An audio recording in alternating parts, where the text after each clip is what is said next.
The sailors did not panic when the storm appeared. They panicked when the ocean beneath the ship started moving against the waves.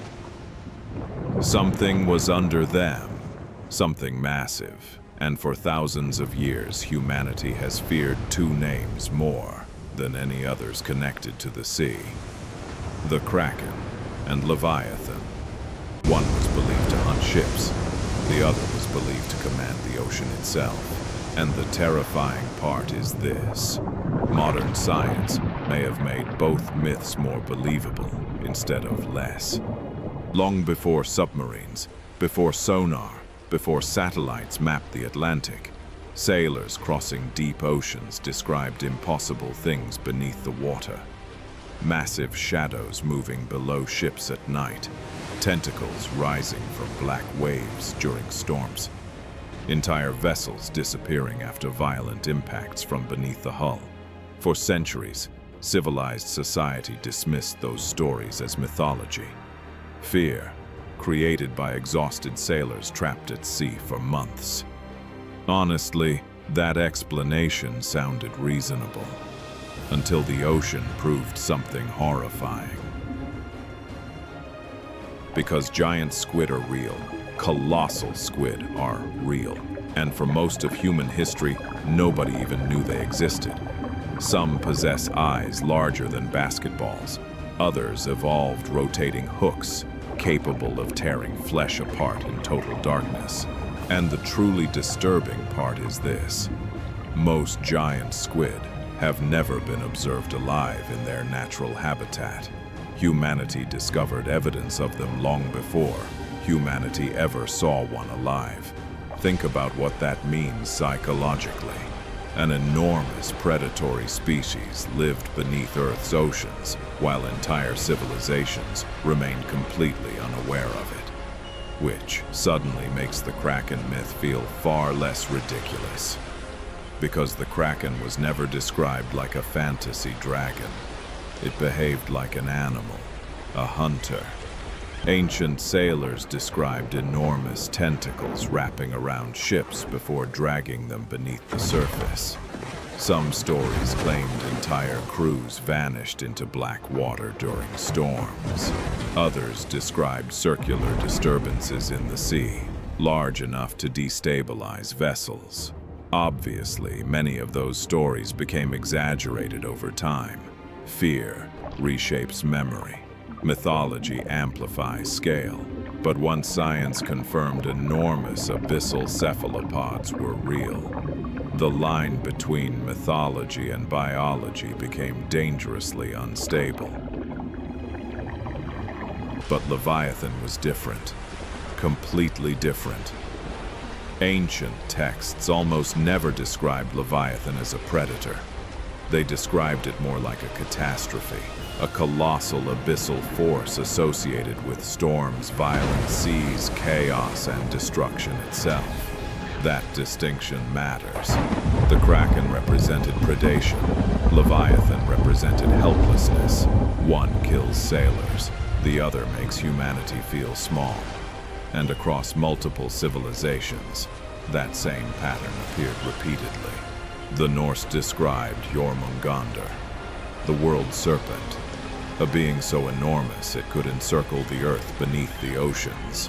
Again, not a hunter, something closer to a living apocalypse, which raises a terrifying question.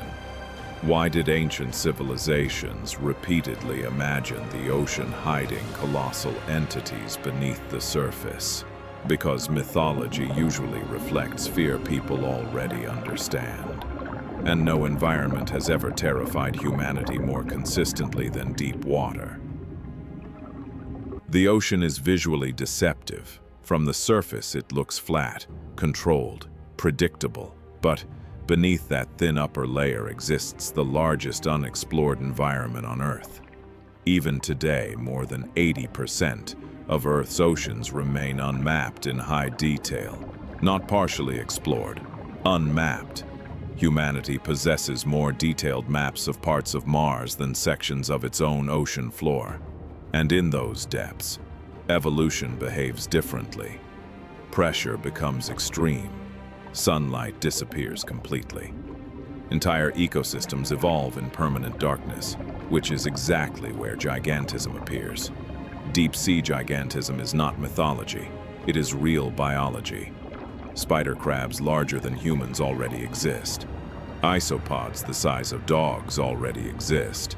Squid capable of fighting sperm whales in total darkness already exist. And those are only the species humanity has already discovered.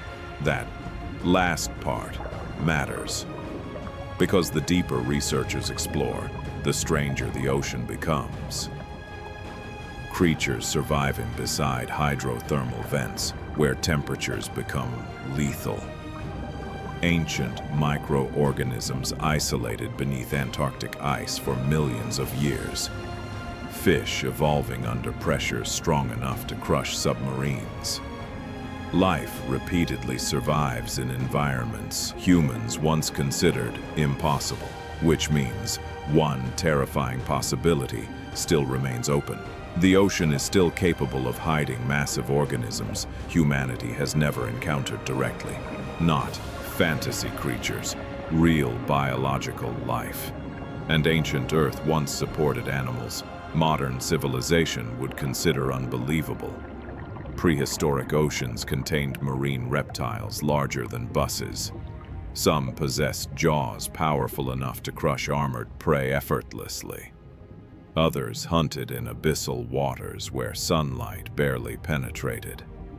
Ancient oceans were warmer, richer in oxygen, and biologically more productive than modern seas. Meaning the evolutionary limits for size may once have been dramatically different. Then came extinction events, climate collapse, oceanic shifts, mass die-offs. Entire branches of life disappeared permanently, or at least, that is what humanity assumes happened. Because extinction becomes difficult to prove in environments humans barely explore, and the deep sea is barely explored at all. Some trenches remain so inaccessible that human beings have spent less total time there than on the surface of the moon. Think about how insane that is. Humanity traveled into space before fully exploring its own oceans, and despite all modern technology, the deep sea still produces moments scientists cannot immediately explain. Unidentified sonar contacts, massive movement signatures beneath vessels, strange acoustic anomalies in abyssal regions. Most eventually receive rational explanations: whale migration, geological movement, equipment interference, but not always immediately. And uncertainty is where fear becomes powerful, especially in darkness, especially in environments humans cannot control. That psychological effect is one reason sea monster myths survived longer than almost any other form of mythology. Because the ocean never stopped feeling alive. A forest can eventually be mapped. A mountain can eventually be climbed. A desert can eventually be crossed. But beneath the Atlantic exists an abyss so enormous, so pressurized, and so dark that it still feels alien to modern civilization itself. And sometimes modern sailors still describe moments that sound disturbingly ancient.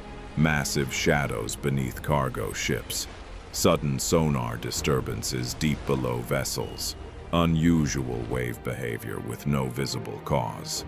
Again, most have explanations, but ancient sailors probably said the same thing to themselves before myths were born, and that may be the real reason Kraken and Leviathan continue to survive psychologically thousands of years later. Not because humanity still believes in sea monsters, but because the ocean still feels capable of producing them.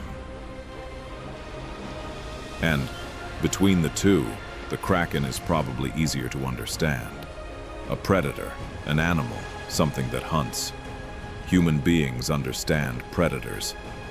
But Leviathan represents something much worse. The possibility that the ocean itself is beyond human control. Too deep to fully explore, too large to fully dominate, too ancient to fully understand, which transforms Leviathan from a monster into a symbol of humanity's oldest fear.